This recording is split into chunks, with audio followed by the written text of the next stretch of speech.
So, Dr. Dreaming Bear, what is literati? Literati is many things.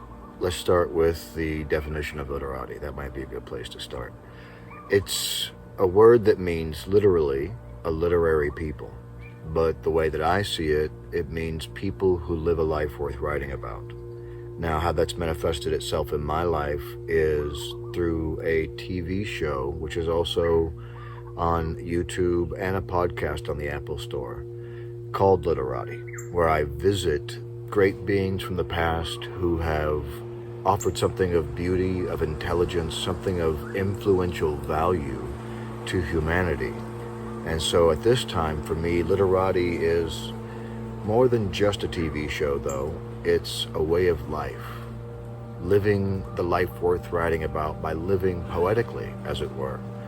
And that's what I mean when I say the word literati, which I actually have tattooed upon my chest.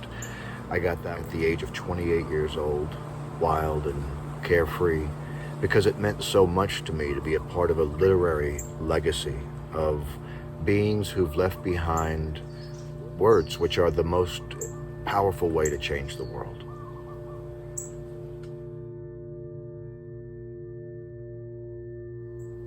And why are you called the tongue of trees?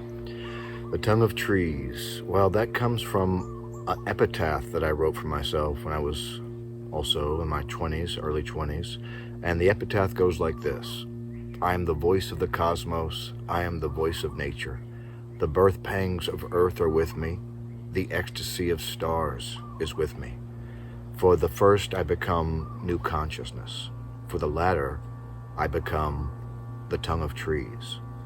And what I mean by that statement is that what I do, my process of gaining awareness, as it were, is to go out into nature and to let the forest speak to me. I ask the trees quite literally, what can you teach me? And teach me to say the things that you tell me that are beyond words in a way that other people can relate to. Let me be a kind of tongue for the trees to speak the wisdom that they speak to us in the silence.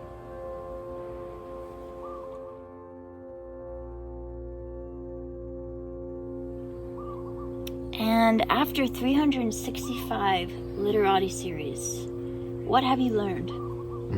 That's a good question. I think that I was surprised because Literati, the series, began for me just as a personal project, something that I wanted to do for myself, to create a catalog, as it were, of my favorite authors. And just a thing I thought I would listen to in my spare time, something that would please my own heart. I had no intention of it becoming a series or anything like that.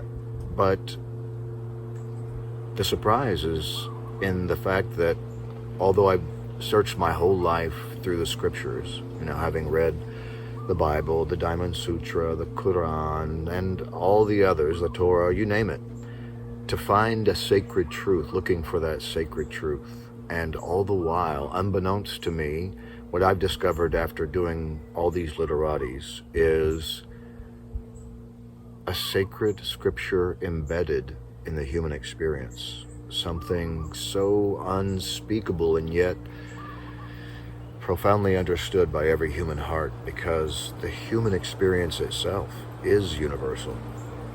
And within it, within the moments that we feel, that we think, that pass between the beings that have made a great impact on the planet, as well as those who have never been heard from before, there's a golden thread of truth that is woven throughout.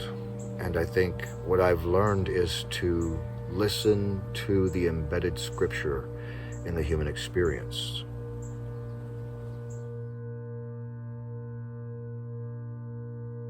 What is the Literati Challenge, and why is it so important? Well, the Literati Challenge is something that I came up with after having done 365 episodes of the series, which include people from every culture, every viewpoint and perspective, every possible, thought form, as it were. And the dichotomy between them all revealed to me that there's this experience that happens when you listen and sit with this many beings and just hear their truth. And that phenomenon, I haven't created a word for it yet. I'm not sure quite what to call it, except the literati experience. And I thought to myself, what if, as the creator of the series, what if I could pass on this experience to the people who hear the series by challenging them, as it were, to listen to one literati episode a day, every day for a year, to listen to the episode, to ponder it throughout the day, maybe listen to it again when you get home at night, and maybe even journal about it.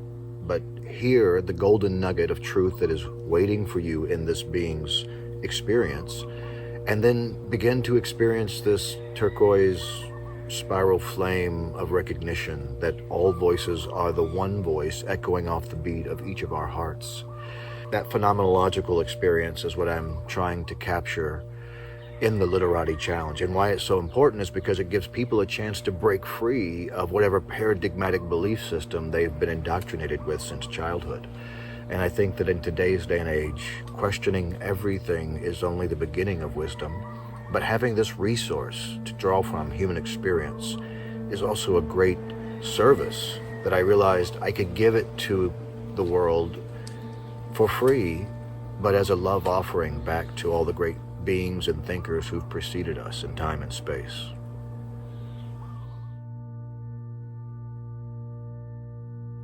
And tell us about the chrysalis. The chrysalis is the place that you see behind me right now.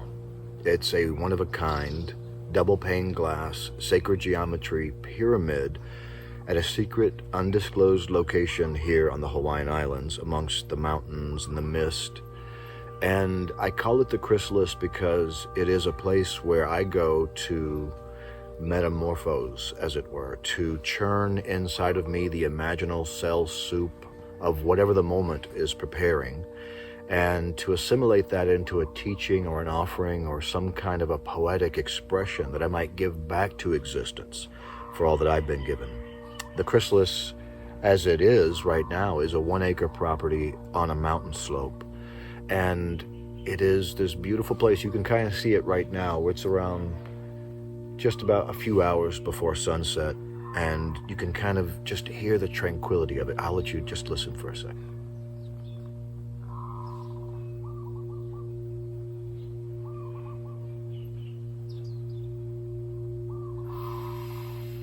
So you can see that the stillness here is impeccable, and it's a reflection from which the Literati series is created. Here is where all the vocals are generated, all the editing is done, and then it's processed to get back into the world. But for me, the chrysalis literally is my home. It's a place where I am rebirthing myself moment by moment.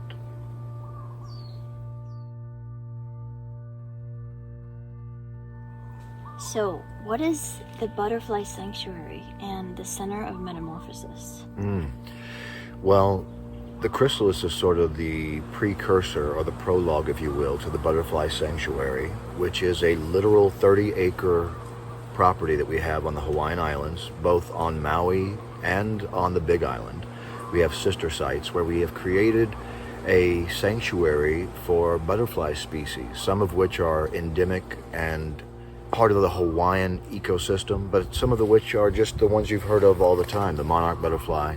And this is a place where people can come and sit with butterflies in their natural habitat, where we raise them, we help them through their cocooning phase, and then re-release them into the world as if to say, here's our gift back to this living poem. If there's anything that is a living poem, it's a butterfly in flight.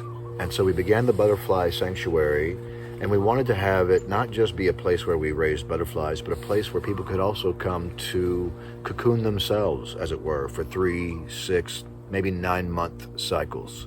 And in this process of cocooning, in what we now call the Center for Metamorphosis, people get to forget what they were taught in school or by the teachers or by their indoctrinators, and to learn what they themselves were born to do, the gift and calling of their own heart and soul, and how to give that gift back to the world in a way that is a blessing. And so we created the Center for Metamorphosis in conjunction with the Butterfly Sanctuary. And we invite people of all backgrounds, all cultures to come and celebrate the beautiful poem that is life.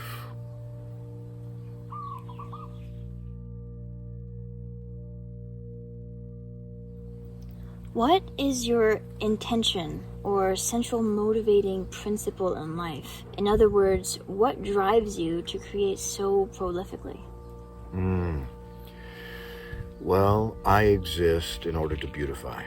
That's sort of my statement about life in general, and that's how I live my life, as though every day were an opportunity to create something beautiful.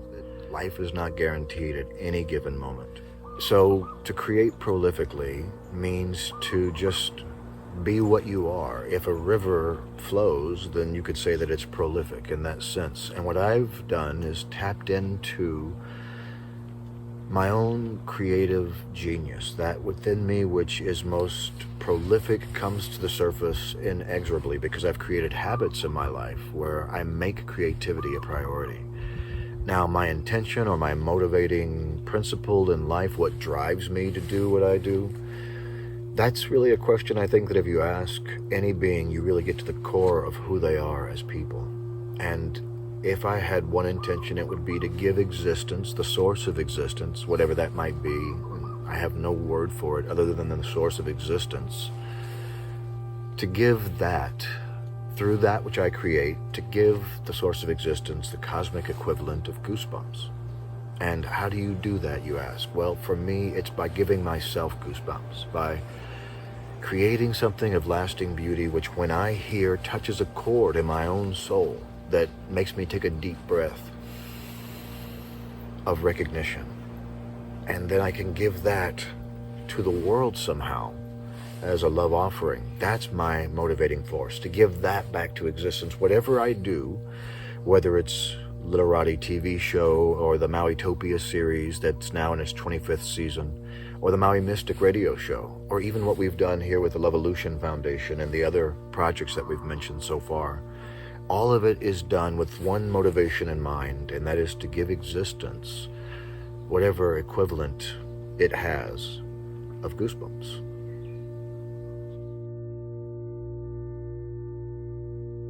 And what is your advice for those seeking to fulfill their purpose and maximize their potential in life? It's a great question. My advice would be to find that which you're born to do.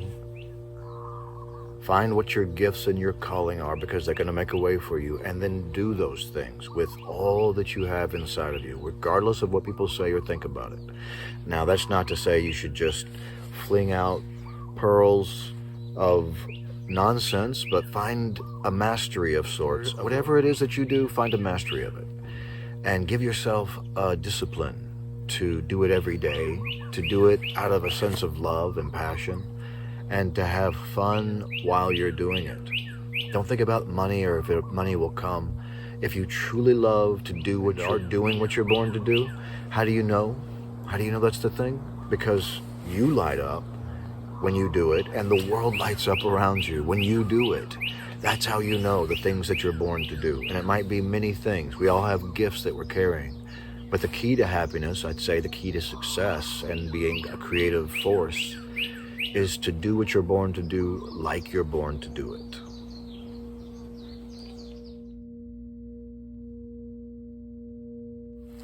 Now I have to ask, who is your biggest literary influence? That's a good question. You know, literacy in general began for me with comic books. So as a child, I literally learned to read by reading comic books. And then that attached a visual element to the spoken word or to the written word, which in my mind became spoken. And I think if I thought about the most influential, you know, of course, I go back to my all-time favorites. A few years ago, I had the privilege of traveling the world and doing poetry, and along that tour, I did a Dead Poets Society tour as well, where I went to the graves of my favorite authors, and I recited their poetry to them at their gravesite and thanked them for their love. I Went to Jack Kerouac's grave. I went to Walt Whitman's tomb. I went to Thoreau's tomb, and a couple of others. And when I was doing these moments of honoring them with their own poetry, it felt like a sacred thing to me. It was like a pilgrimage, if you will, to the grave sites of these great beings. But if I had to say where I felt goosebumps, and that's really the question, because I thought I would feel it at Walt Whitman's grave, and I thought I would feel it at Thoreau's grave, both of whom I could say were primary influences in my young life. I felt it when I knelt at Jack Kerouac's grave, and I offered a bottle of wine to him and recited his words from On the Road about the ecstatic joy of pure being. And I felt this shiver come over me and goosebumps, and I realized, oh my goodness, there is something powerful happening here. So I guess I would say Jack Kerouac would be my biggest literary influence.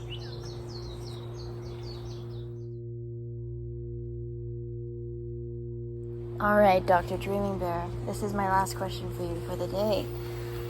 Having published 13 books and albums yourself and traveling across the world as a successful performer, what do you envision for your future? The future. The future.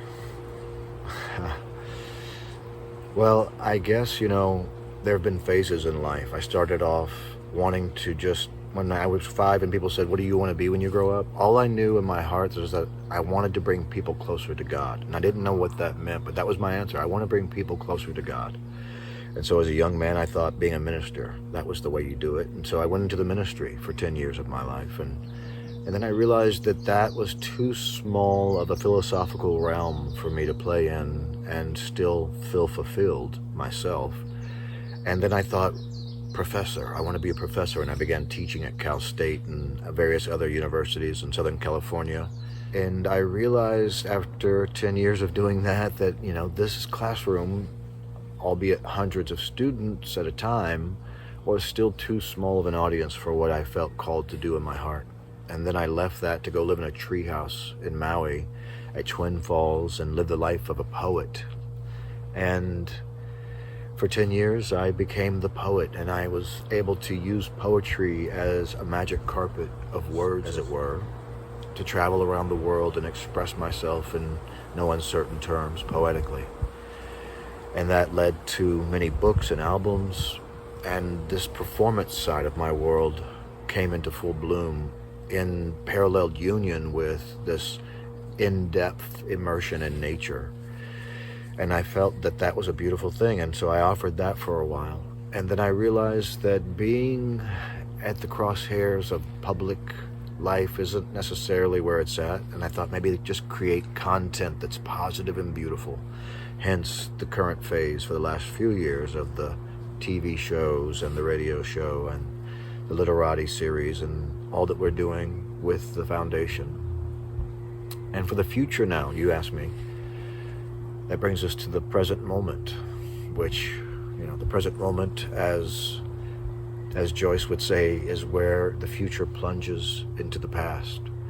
So in the present moment, I'd like to be, and I envision just a continued growth and explosion of creativity, as it were, and expression in ways that give beauty back to existence for all that I've been given. Then I can just be a good lover to the moment.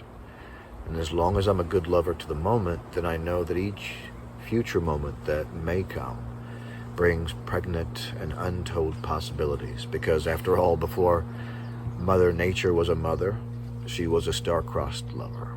And that's what I hope to be. That's the height of my achievement, I think, is to be a good lover to the moment. That's all.